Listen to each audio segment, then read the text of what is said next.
হয়েছে। শেখ হাসিনা ভারতে থেকে টেলিফোনে বলেছেন নেতা কর্মীদেরকে সজাগ হয়ে রাজপথে নামার জন্য। আজকে সেই তারিখ। আজকে হাসিনা ভারতে পালিয়ে গিয়েও শেখ হাসিনা ক্ষান্ত নয়। আবার দেশকে অরাজকতা, গুম, খুন, হত্যা যেন আবার করতে পারে শেখ হাসিনা, সেই ষড়যন্ত্রে লিপ্ত রয়েছে।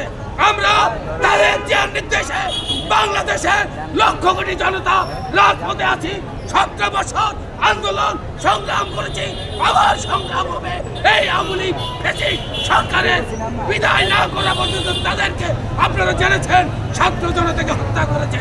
আমরা এই সরকারের কাছে অবিলম্বে খুনি হাসিনাকে বাংলাদেশের মাটিতে এনে বিচারের দাবি করছি এবং যারা দোষর রয়েছে তাদের বিচার, সর্বোচ্চ বিচার, ফাঁসি দাবি করছি এবং অনতি বিলম্বে এই সরকারের কাছে জাতীয়তাবাদী দলের পক্ষ থেকে আবেদন থাকবে অনতি বিলম্বে যেই সব সংস্কার প্রয়োজন সেই সংস্কার করে অনতি বিলম্বে গণতান্ত্রিকভাবে ভোটের অধিকারে